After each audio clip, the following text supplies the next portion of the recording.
ముఖ్యంగా నేను అందులో కొన్ని విషయాలు చెప్తాను మీకు. నేను ప్రధానంగా ఏంటంటే నేను పార్టీకి కానీ నాకు వచ్చే సందేహం ఏంటంటే, బాధ ఏంటంటే, పార్టీకి కానీ వ్యక్తిగతంగా మార్గాన్ని భరత్కి కానీ నేను చేసిన అన్యాయం ఏంటో నాకు అర్థం కావట్లేదు.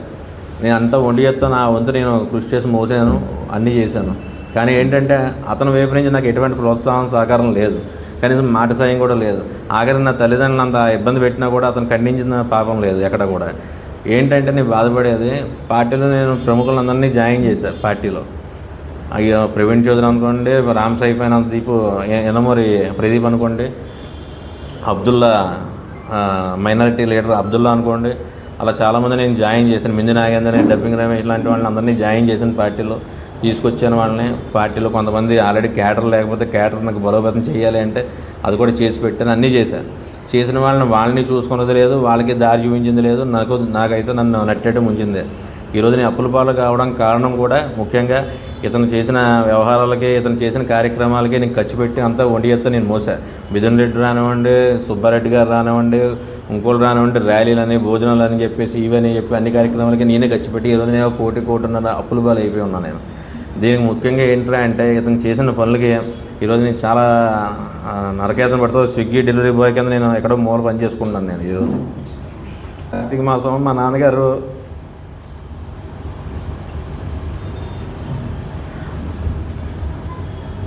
పుష్కరాల రోజు ఇక్కడ పౌరుత్యం చేస్తున్నారు ఆయన. ఈరోజు ఆయన స్టిల్ నవ్వు కూడా. ఈరోజు ఈ పరిస్థితికి కారణం ఏంటంటే పూర్తిగా మార్గాన్ భరత్ అని నేను అంటాను, డైరెక్ట్గా చెప్తున్నాను. మార్గాన్ భరత్ దీనికి కారణం, ఓపెన్గా చెప్తున్నా. 1 minute.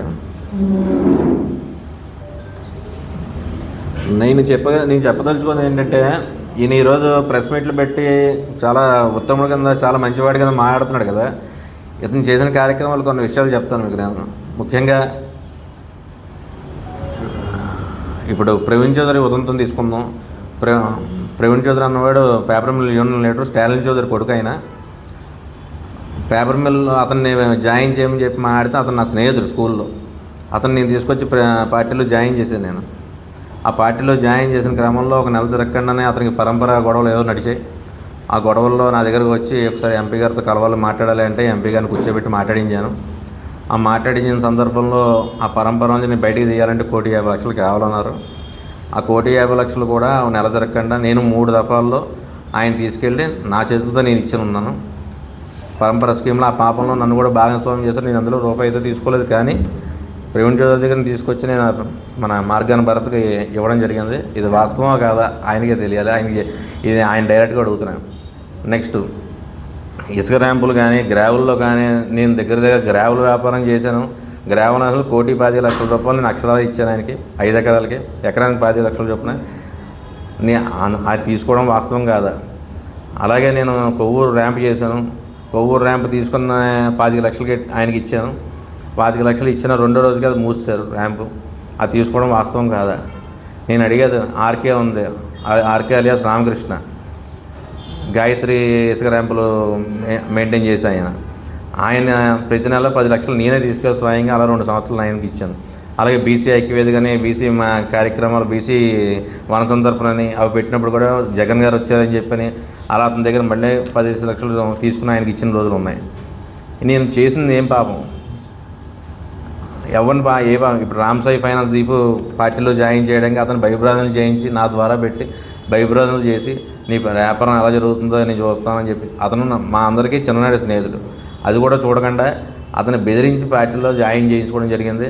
చేసుకున్నాక అతను ఏదైనా గుర్తింపు ఇచ్చారంటే ఆ గుర్తింపు కూడా లేదు. అతనికి ఓపెన్గా నిర్మోహమాటంగా అతన్ని వాళ్ళ ఆఫీసులో ప్యూన్కి చూసిన వాల్యూ కూడా అతనికి ఇవ్వకుండా వదిలేశారు. అతని దగ్గర కూడా ఈ హరిత యువత కార్యక్రమాలకి వాటికి సెలబ్రిటీలు రావడానికి ఆ డబ్బు అంతా అతనితోనే ఖర్చు పెట్టించేశారు. అతన్నే అలా వదిలేశారు గాలికి. అతను పార్టీ వదిలేసి వెళ్ళిపోవడం వచ్చింది.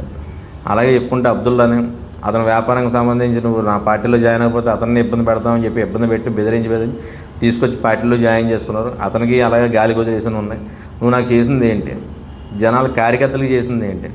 నువ్వు ఈరోజు ఉత్తర ప్రవర్గాలు మాట్లాడుతున్నావు కదా, పెద్ద పెద్ద మాటలు మాట్లాడుతున్నావు. నేను నీతికి నిజాయితీకి మారిపోయారని ఇది అది అని ఇసుక అని అంటున్నావు కదా. ప్రతి దాంట్లో నువ్వు కమిషన్ ఆల్రెడీ 2019, 2020 దాంట్లో నువ్వు చేసిన కార్యక్రమం దేవిసన్స్ ప్రముఖ వ్యాపారవేత్త దేవిసన్స్ కొడుకు దేవిసన్స్ శివ గారు అతన్ని ఇబ్బంది పెట్టి నెలకు 15 లక్షలు బుర్లంక ర్యాంప్ మీద నువ్వు ప్రతి నెల తీసుకున్నావు అతని దగ్గర. దానికి నేనే సాక్షిని. ఇలా ఎన్నో నువ్వు చేసు. ఇప్పటికైనా ఒకటే మాట నేను కోరుకునేది, మీ పత్రికా సభ ముఖంగా ఒక మాట కోరుకుంటున్నాను నేను. ఇప్పటికైనా కార్యకర్తల్లో చూడండి, నాకు కానీ నా కుటుంబానికి కానీ ఎటువంటి ఇబ్బంది కలిగినా, ఎటువంటి ఏదైనా జరిగినా దీనికి పూర్తి బాధ్యత Morgan Bharat and pita Ramakrishna వాళ్ళ అనుచరులు అని చెప్పి నేను సభాముఖంగా చెప్తున్నాను. ఇంకోటి ఏంటంటే, మెయిన్ విషయం ఏంటంటే, ఇందులో నాకు ఎటువంటి రాజకీయ పాత్ర లేదు, నాకు రాజకీయాల్లోకి రావాలని కోరిక లేదు. నేను స్నేహధర్మం పాటించాను, కానీ నువ్వు స్నేహధర్మం పాటించలే ఈ విషయంలో. ఇది ఓపెన్. ఇది నాకున్న ప్రాణహానికే నాకు అతని దగ్గర నుంచి థ్రెట్లు వస్తున్నాయి. ఆ థ్రెట్లకి నాకు ఏదైనా జరిగినా, నా తల్లిదండ్రులకి ఏం జరిగినా దాని బాధ్యత పూర్తిగా మార్గాన్ని భరత్ వహించాలి అండ్ పీతా రామకృష్ణ వాళ్ళ బ్యాచ్ వహించాల్సిందే. ఈ మీడియా సభాముఖంగా మేము కోరుకునేది ఏంటంటే, పోలీసు వారికి నాకు కొంచెం సెక్యూరిటీ కల్పించి ఏమండి.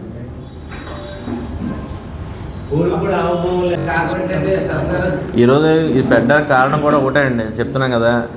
నేను ఎక్కడో పని చేసుకున్నా, ఏదో అవకాశం వచ్చిందో వచ్చి అందరికీ ఇద్దామని ఎదురు చూస్తున్నా. కానీ ఏంటంటే, నా తల్లిదండ్రులు ఈరోజు సూసైడ్ చేసుకోవాలనే ఆలోచనలో ఉన్నారు. ఇప్పుడు మాకు ఎంత సమస్యలు వచ్చినా నేను ఎదుర్కొన్నా.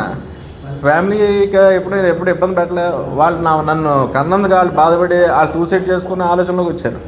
అందుకే నేను బయటకు వచ్చాను. ఏమండి సార్, లాస్ట్ ఈ ఎలక్షన్ అయినప్పటి నుంచి అండి 1 year nearly Prakash Nagar police స్టేషన్లో ఆల్రెడీ ఒకసారి పెట్టాను సార్. మా ఫాదర్ మదర్ పెట్టారు. అప్పుడు ఒకసారి పిలిచి మాట్లాడారు, చేశారు, కౌన్సిలింగ్ ఇచ్చారు, అంతా అయిపోయింది. ఇంటికి రావట్లేదు. కానీ నాకు నాన్ స్టాప్గా ఫోన్ థ్రెట్స్